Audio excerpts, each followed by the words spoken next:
여러분에게 질문으로 말씀을 시작하도록 하겠습니다. 우리의 뇌는 긍정적인 것과 부정적인 것 중에 어떤 것을 먼저 인지할까요? 우리의 뇌는 희망적인 것과 두려운 것 중에 어떤 것을 먼저 인지할까요? 희망적인 것? 긍정적인 것? 그 반대입니다. 우리의 뇌는 희망적인 것과 부정적인 것이 동시에 올 때 부정적인 것을 먼저 인지합니다. 그리고 희망적인 것보다는 두려운 것을 더 먼저 인지합니다. 뇌과학자들은 말하기를 우리의 무의식적인 뇌는 한시도 쉬지 않고 웅크린 채 우리 앞에 직면해 오는 그 위험 요소를 감지하기 위해서 대기하고 있다는 겁니다. 그래서 동시에 긍정적인 것, 부정적인 것, 희망적인 것, 두려운 것이 올 때에 항상 후자를 두렵고 부정적인 것을 먼저 감지를 해서 반응한다는 겁니다. 그러니까 우리는 쉽게 두려움에 사로잡히게 되어집니다. 사람이 두려움에 사로잡히게 되어지면 보다 더 나은 삶에 대한 그 소망이 시들어 버립니다. 긍정적이고 희망적인 이런 감정들이 두려움에 잡아먹히게 되어지는 겁니다. 그래서 삶의 활력을 잃어버립니다. 그래서 우울증이 걸리고 심할 경우에 극단적인 선택을 하게 되어집니다. 그러게 우리가 인생을 살아가면서 이 두려움을 잘 다스리고 극복하는 것은 참으로 중요합니다.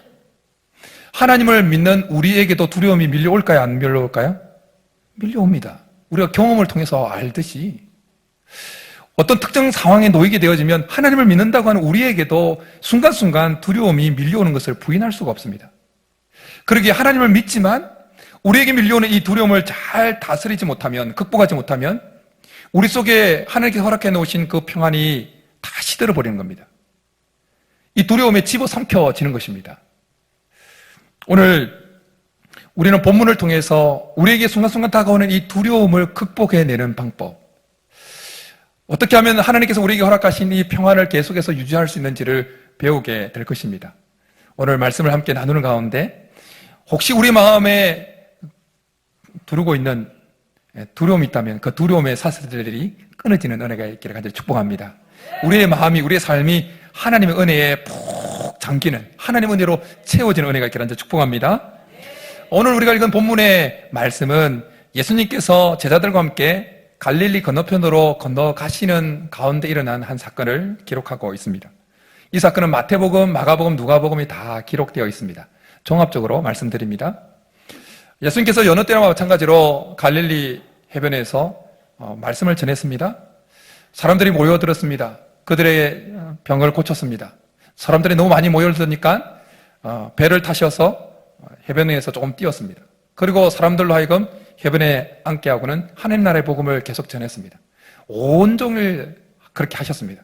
그리고 날이 저물자 예수님 제자들에게 명령하십니다. 갈릴리 바다 건너편으로 가자. 그래서 제자들은 뿌리를 뒤에 두고 예수님을 배에 있는 채로 그대로 건너편으로 항해를 시작합니다. 그리고 예수님을 태우지 않았던 다른 제자들이 탔던 배도 함께 이동을 합니다. 예수님은 출항한 지 얼마 되지 않아서 곧장 주무시게 되어집니다. 잠에 골아떨어지십니다.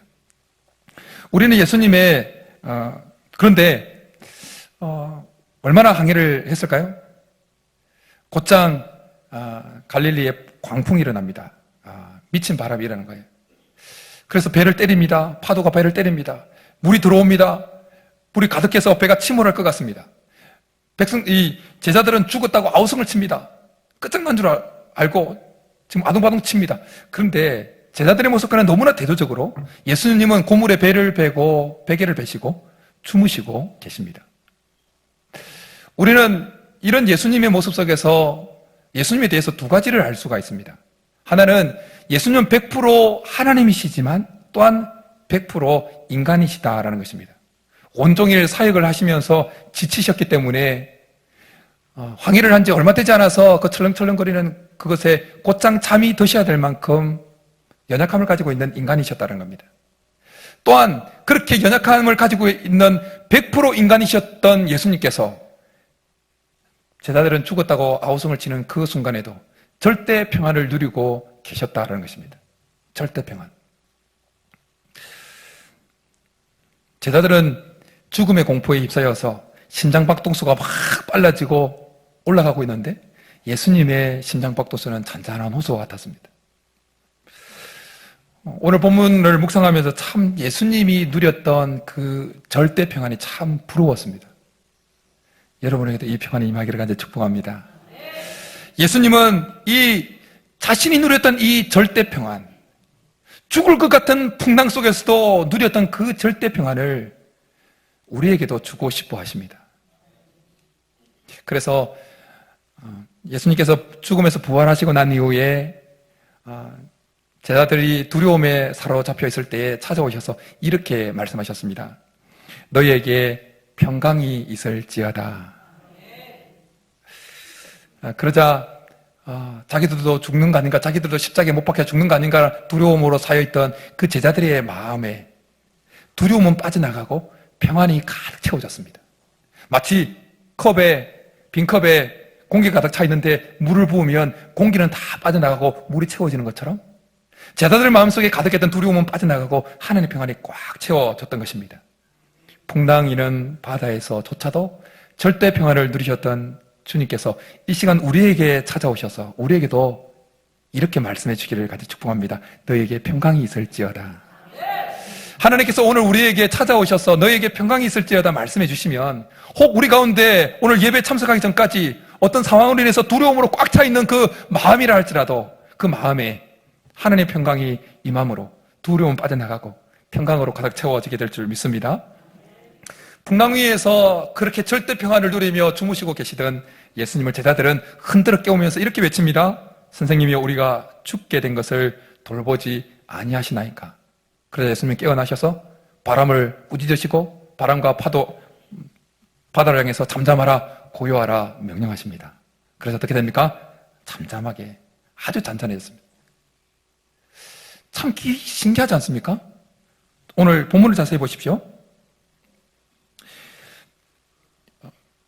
잠잠해졌는데 그냥 잠잠해진 것이 아닙니다. 바다도 잠잠했습니다. 한순간. 여러분, 바람이 멈춘다고 해서 파도가 멈춥니까? 좀 있다가 멈춰요. 근데 잠잠하라, 고요하라 말씀이 떨어지자마자 어떻게 됐다고요? 짝! 됐다는 거예요. 이해가 되십니까? 바람이 멈췄다고 해서 파도가 갑자기 멈추는 건 아니잖아요. 근데 예수님께서 잠잠하라, 고요하라 말씀이 떨어지자마자 바람을 꾸짖었는데 파도도 그 순간 짝.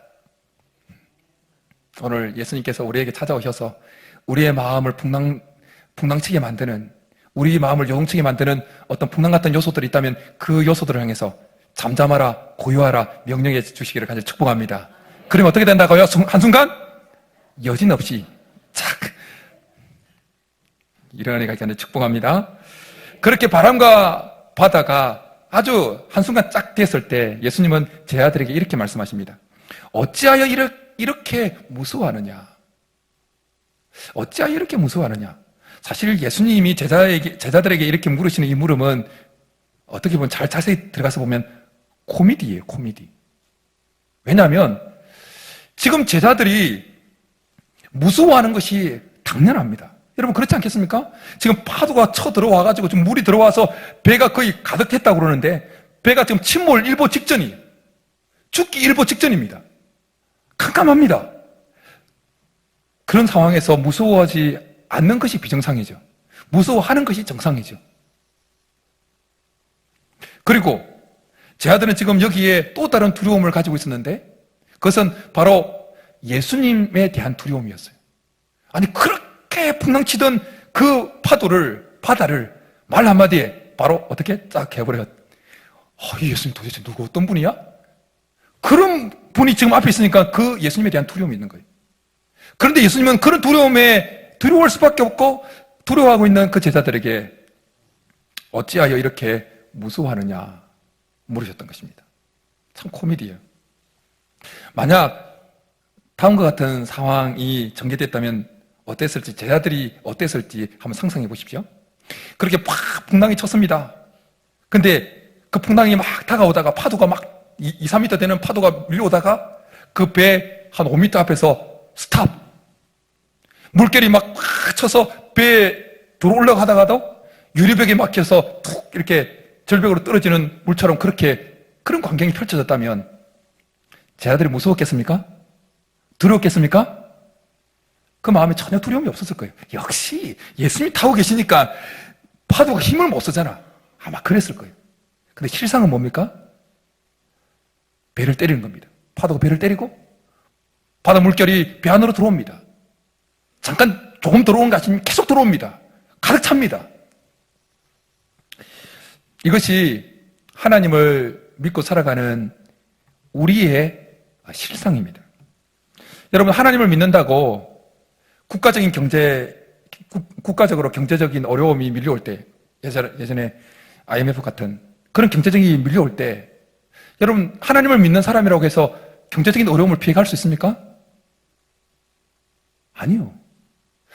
제자들만 타고 있었던 배뿐만 아니라 예수님을 함께 모시고 있던 그 배도 동일하게 그 광풍의 영향권 안에서 허우적거리고 있었습니다. 요동치고 있었다는 것입니다. 하나님을 믿는 우리에게도 똑같이 암이 생깁니다. 불치병이 생깁니다. 사업에 어려움이 당합니다. 사업에 어려움이 다가옵니다. 자녀들이 탈선하기도 합니다. 그런 일을 만나게 되어지면 하나님을 믿는 우리들도 무섭고 이렇게 하다가 인생 끝나는 거 아닌가라는 두려움에 사로잡히게 되어집니다. 그런 우리의 연약함을 하나님이 아실까요? 모르실까요? 아십니다. 주님은 아십니다. 그런데 그런 두려워할 수밖에 없고 무서워할 수밖에 없는 우리에게 그런 상황에 내몰렸을 때 하나님은 예수님 우리에게 이렇게 물으신다는 겁니다. 어찌하여 이렇게 무서워하느냐? 왜 예수님은 제자들이 그런 풍랑 속에서 당연히 무서워할 수밖에 없는 연약한 자라는 사실을 아시었음에도 불구하고 왜 어찌하여 이렇게 무서워하느냐 그렇게 물으셨을까요? 왜 우리가 어려움에 직면하게 되어지면 암이 걸리고 질병에 직면하게 되어지고 가정에 문제가 생기고 할 때 무서워하고 두려워할 수밖에 없는 연약한 뭘 가지고 있는 인간이라는 사실을 주님이 아심에도 불구하고 왜 우리에게 어찌하여 이렇게 무서워하느냐라고 물으시냐라는 것입니다. 그 이유는 무서워할 필요가 없기 때문에 그렇게 물으시는 것입니다. 무서워할 필요가 없는데 무서워하기 때문에 그렇게 말씀하시는 겁니다. 우리가 두려워할 필요가 없는데 두려워하고 있기 때문에 반문해서 물으시는 것입니다. 여러분, 우리가 자녀들을 키우면서 그런 경우가 있잖아요. 전혀 무서워할 상황이 아닌데 애들이 막 그냥 무섭다고 막 그러면 어떻게 말합니까? 예. 여러분은 어떻게 말하는지 모르겠지만 저는 왜 무서워하느냐 그래요. 왜 무서워하느냐? 같은 집에 살고 있는데 거실에 불 꺼졌는데 거실을 못 나가요. 왜 무서워하느냐 그래요. 지금 예수님이 제자들에게 그렇게 말씀하고 있는 겁니다. 무서워할 필요가 전혀 없는데 왜 무서워하느냐? 이 말인 겁니다. 예수님은 왜 제자들에게 무서워하지 말라고 말씀하셨을까요? 왜 무서워할 필요가 없다고 말씀하시는 거예요? 어떻게 하면 우리는 예수님께서 말씀하신 대로 우리에게 다가오는 수많은 그 풍랑 속에서도 두려워하지 아니하고 하나님께서 예수님이 누리셨던 그 절대 평안을 누리며 살아갈 수 있을까요? 그 비결은 어디 있을까요? 우리의 이 연약함을 뛰어넘어서 풍랑 속에서도 절대 평안을 누리는 방법은 무엇일까요? 오늘 말씀을 통해서, 본문을 통해서 발견하는 비결은 이것입니다. 우리의 영안이 열려서 하나님을 보게 되어지는 것입니다. 우리의 영안이 열려서 하나님을 보게 되어지는 것입니다. 41절에 제자들이 서로 나누는 이야기를 보게 되어지면 제자들은 아직 영안이 열려 있지 않다는 것을 보게 되어집니다. 41절에 이렇게 서로 이야기를 나눕니다. 그가 누구이기에 바람과 바다도 순종하는가? 예수님을 향해서 그렇게 말하는 거예요. 서로 누구인지 몰랐다는 거예요. 근데 마태복음에 보면 예수님께서 오늘 이 갈릴리 바다에서의 풍랑을 잠잠케 하는 이 사건 바로 앞에 보면 예수님께서 어떤 놀라운 기적들을 행하셨는지 쭉 열거하고 있습니다. 보면 마태복음 8장인데요. 나병 환자를 고치십니다. 그리고 가버나움의 백부장의 한 하인을 말씀 한마디로 내 믿음대로 될지어다. 말씀 한마디로 고친 분입니다. 그리고 베드로의 장모의 열병을 고치십니다. 수많은 귀신 들린 자의 몸에서 귀신을 쫓아내면서 온전하게 만드셨습니다. 그런 예수님을 제자들이 보았습니다. 같이 있었습니다. 그런데 그 예수님이 지금 자기들 배에 같이 타고 있었음에도 불구하고 그들은 영안이 여전히 닫혀 있어서 예수님이 누구인지를 알아보지 못했는 것입니다.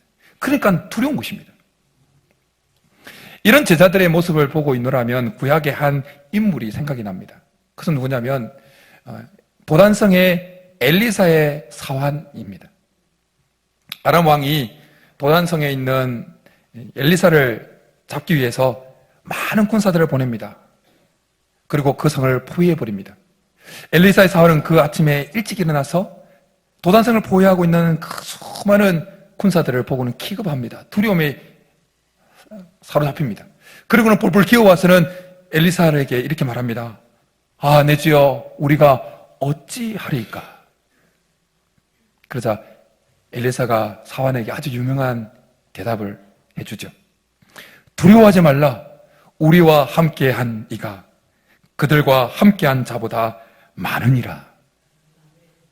우리와 함께한 자가 그들과 함께한 자보다 많다 말씀하시는 것입니다. 사랑하는 여러분, 우리를 무너뜨리려고 다가오는 세력들보다 우리와 함께 하시는 이가 더 많습니다. 우리를 요동치게 만드는 그 풍랑 같은 그 세력보다 더 우리 하나님이 강하십니다. 그러기에 우리의 영안이 열려서 여전히 우리 곁에서 우리를 지키고 계시는 하나님이 보이면 우리는 사방으로 오기싸움을 당하여도 쌓이지 않을 줄 믿습니다. 우리의 영안이 열려서 여전히 우리를 지키고 계시는 하나님이 보이면 우리가 답답한 일을 만나도 낙심하지 않게 될 줄 믿습니다.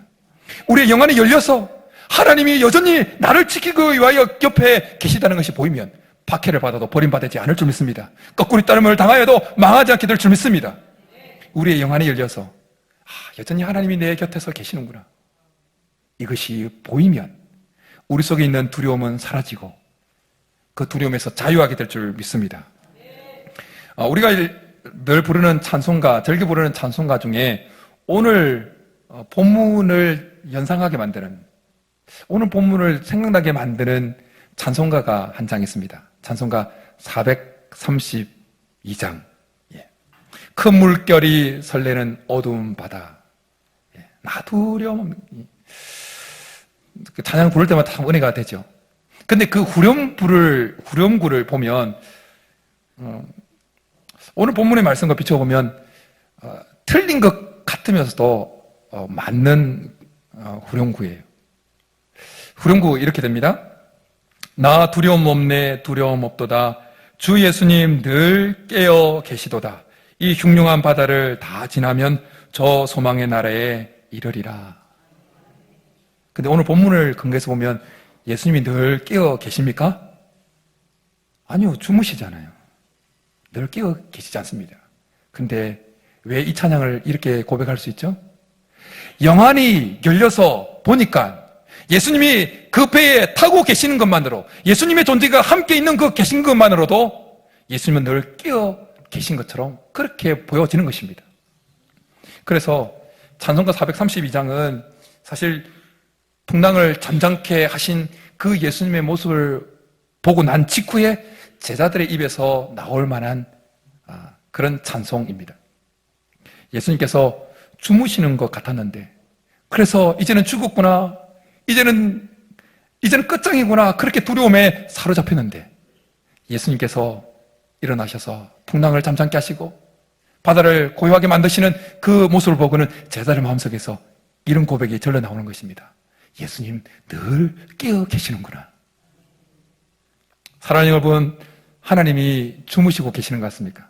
하나님이 여러분의 삶에 개입하지 않는 것 같습니까? 하나님 멀리 계시는 것 같습니까? 우리의 인생이 풍랑을 만나서 침몰하기 일보 직전인 것 같은데도 하나님이 여전히 꿈쩍도 하지 않는 것 같습니까? 그러나 여러분, 우리의 느낌과 우리의 감각과는 상관없이 하나님은 늘 깨어 계십니다. 우리를 지키시기 위해서 늘 깨어 계십니다. 그래서 시편 기자는 시편 121편에서 아주 위대한 신앙을 시로 고백을 합니다. 이렇습니다. 내가 산을 향하여 눈을 들리라. 나의 도움이 어디서 올까? 나의 도움은 천지를 지으신 여호와에게서로다. 여호와께서 너를 실족하지 아니하게 하시며 너를 지키시는 이가 졸지 아니하시리로다. 이스라엘을 지키시는 이는 졸지도 아니하시고 주무시지도 아니하시리로다. 여호와는 너를 지키시는 이시라. 여호와께서 내 오른쪽에서 내 그늘이 되시나니 낮의 해가 너를 상하게 하지 아니하며 밤의 달도 너를 해치지 아니하리로다. 여호와께서 너를 지켜 모든 환난을 면하게 하시며 또 내 영혼을 지키시리로다. 여호와께서 너의 출입을 지금부터 영원까지 지키시리로다. 할렐루야. 하나님은 주무시지도 졸지도 아니하십니다. 구름이 가려졌다고 태양이 없는 것이 아닙니다. 구름이 껴있다고 태양이 사라진 것이 아닙니다. 여전히 태양은 있습니다. 내 눈이 가려져서 영안이 닫혀서 구름 끼어 있는 내 영안이라 할지라도 하나님은 여전히 우리 곁에 계십니다. 늘 깨어 계십니다. 하나님은 우리를 눈동자같이 지켜 보호하고 계십니다. 머리때까지 새신받으셨다고 말씀하십니다. 여러분, 우리 눈동자에 티끌 하나라도 들어오면 얼마나 우리가 민감하게 반응합니까? 그렇게 하나님은 우리를 민감하게 보호하시고 지키고 있습니다. 여러분, 우리 중에 하루에 머리털이 몇 개 빠지고 몇 개 나고 하는 것을 계산하면서 살아가는 사람이 있습니까?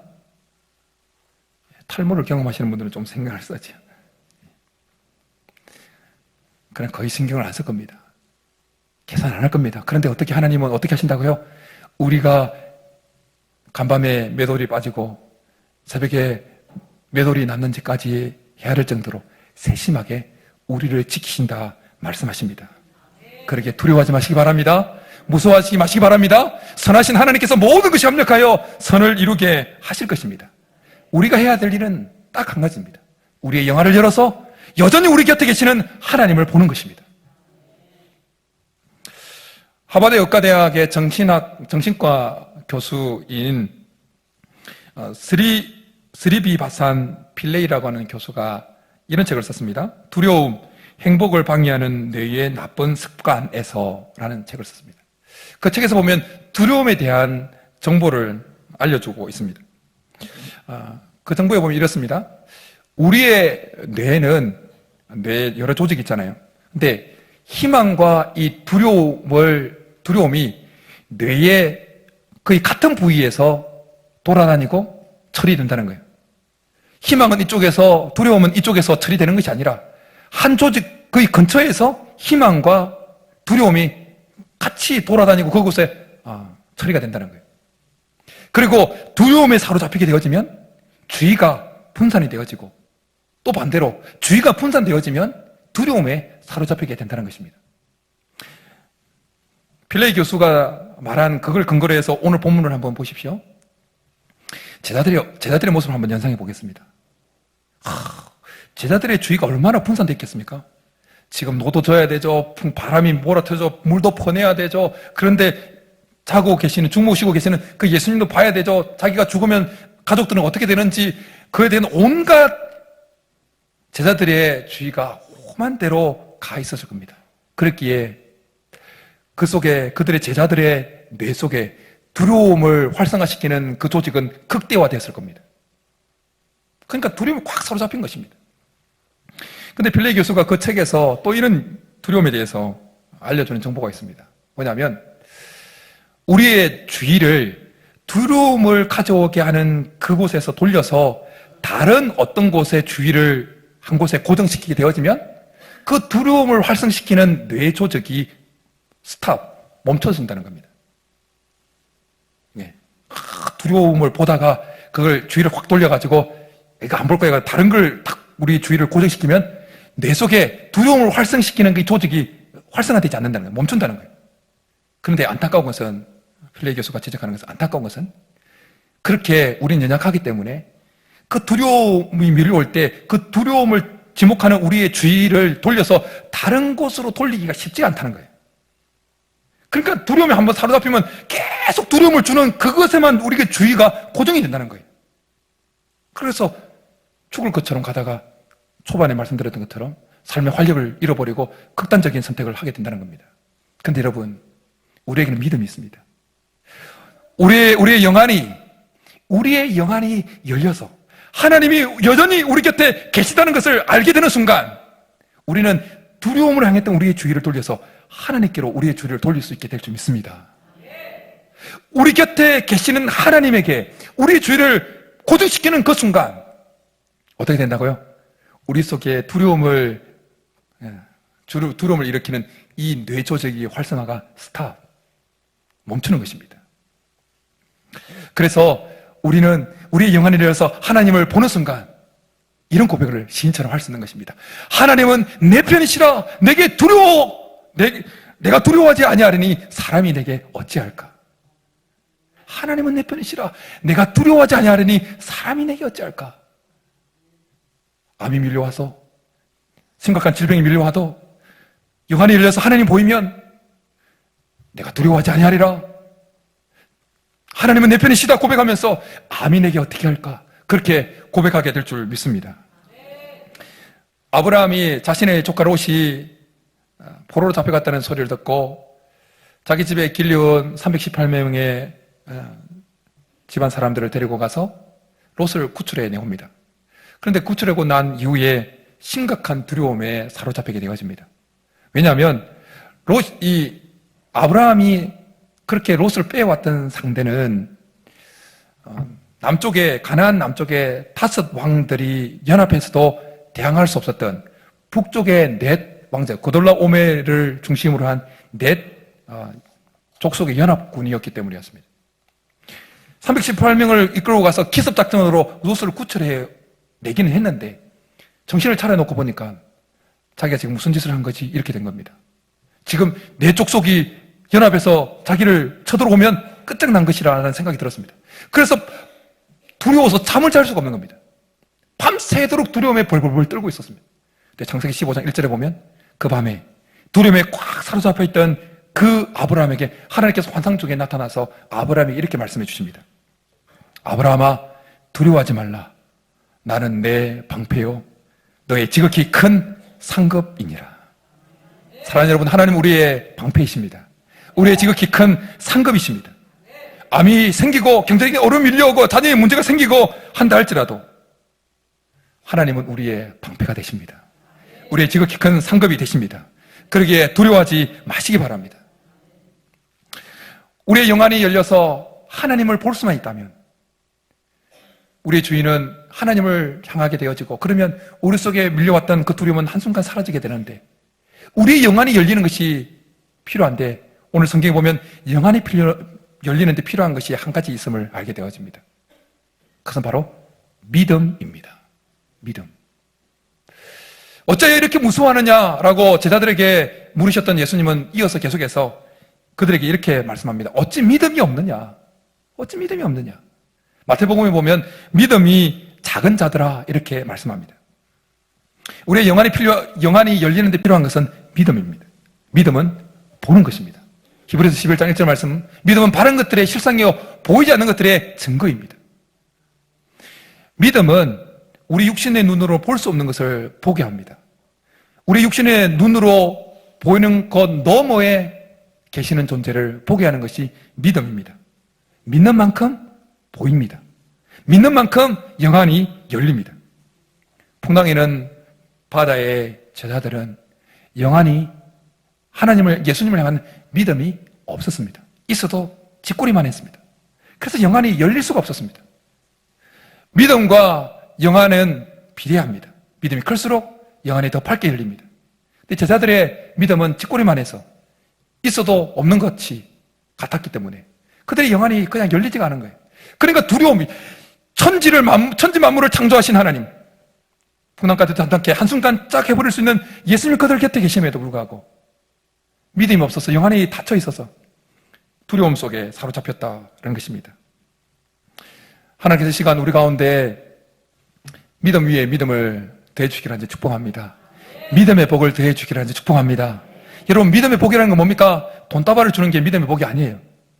믿음의 복이라는 것은 어떤 상황 속에서도 하나님이 우리 곁에 계시는 것을 볼 수 있게 되어지는 것이 믿음의 복입니다. 사랑하는 여러분, 하나님께서 이 시간 우리에게 말씀하십니다.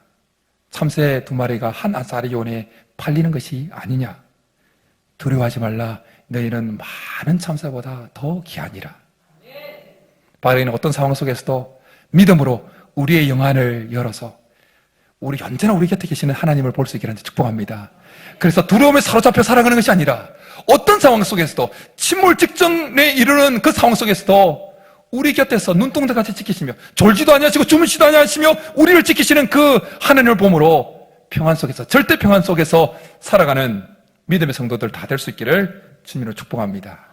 이 시간 우리의 말씀 생각하면서 하나님은 너를 지키시는 자, 우리의 믿음으로 우리의 영안을 열어서 우리를 지키시는 하나님을 한 번 더 바라보며 나가겠습니다.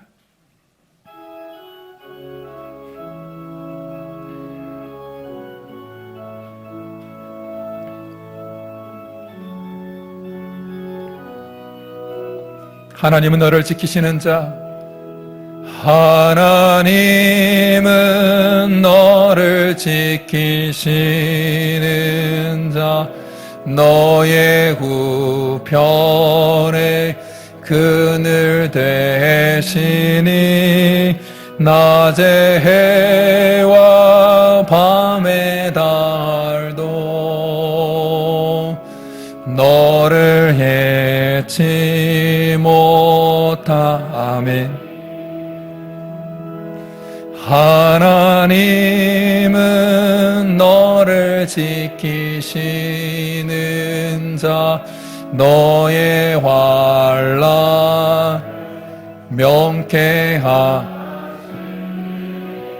그가 너를 지키시리라. 너의 출입을 지키시리라. 눈을 들어 산을 보아라.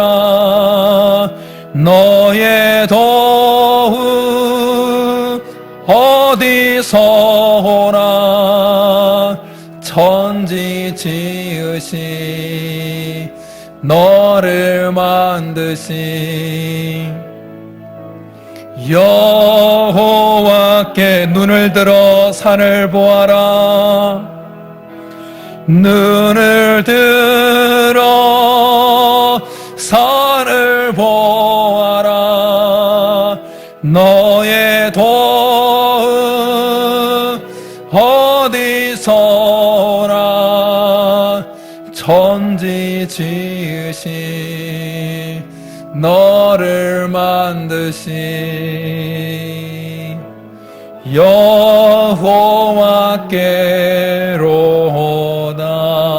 여호와께로다. 이제 우리 말씀 생각하면서 같이 한번 기도하며 나가겠습니다. 하나님 앞에 기도할 때 하나님 우리에게 믿음을 더해달라고, 믿음의 복을 달라고, 칠흑같이 어두운 밤에 풍랑을 만나서 우리의 삶이 침몰 직전에 이른다 할지라도 그 상황 속에서 우리의 영안이 열려서, 믿음으로 우리의 영안이 열려서 여전히 우리를 지키시며 졸지 아니하시고 주무시지 아니하시고 눈동자같이 우리를 지키시는 하나님을 볼 수 있게 도와달라고. 그래서 두려움에 사로잡혀 살아가는 자들이 아니라 하나님께서 누리셨던, 예수님께서 풍랑 가운데 누리셨던 그 절대 평안을 누리며 살아가게 도와달라고 우리 말씀 생각하면서 주여 한번 부르고 기도하며 나가겠습니다. 주여, 살아계신 하나님 아버지, 우리는 연약합니다. 우린 쉽사리 무서워하고 우린 쉽사리 두려움에 휩싸일 수밖에 없는 연약한 자입니다. 살아계신 하나님, 우리에게 믿음을 더하여 주옵소서. 우리에게 믿음을 더하여 주옵소서. 우리에게 믿음의 복을 더하여 주옵소서. 그래야 하나님 어떤 상황 속에서도 칠흑까지 어두운 밤에 풍랑을 만난 그 배처럼 침몰 직전에 이른다 할지라도 여전히 우리를 지켜 보호하여 주시고 우리 곁에서 주무시지도 졸지도 아니하시며 우리를 눈뜨같이 지켜 보호하시는 그 하나님을 볼 수 있도록 믿음으로 우리의 영안이 열려서 하나님을 바라보므로 절대 평안 속에 승리할 수 있도록 주님 우리의 눈을 열어주시고 믿음으로 우리의 영안을 열어주옵소서. 여전히 우리 곁에서 우리를 지키시는 그 하나님을 볼 수 있게 도와주옵소서. 어떤 상황에 내몰린다 할지라도 하나님을 바라보고 평안 가운데, 절대 평안 가운데 승리할 수 있는 사랑하는 성도들 될 수 있도록 주님 역사하여 주옵소서. 함께하여 주옵소서. 살아계신 하나님 아버지, 우리는 연약합니다. 우리는 쉽사리 두려움에 사로잡힐 수밖에 없는 연약한 자입니다. 하나님 우리를 불쌍히 여겨 주옵소서. 우리에게 믿음을 다하여 주옵소서. 믿음의 복을 허락하여 주옵소서. 그래야 어떤 상황 속에서도 캄캄한 밤 풍랑이는 그 배와 같은 상황에 우리 인생이 내몰린다 할지라도 그 상황 속에서도 믿음으로 우리의 영안이 떠져서 여전히 우리를 지키시며 졸지도 아니하시고 주무시도 아니하시며 눈동자같이 우리를 지켜보시는 주님을, 하나님을 볼 수 있게 도와 주옵소서. 그래야 두려움은 떠나가고 절대 평안 속에 그 어려운 상황 속에서도 승리할 수 있는 믿음의 종들 다 되게 도와 주옵소서. 그렇게 주를 믿고 감사를 드리며 예수님의 이름으로 축복하며 기도드립니다. 아멘.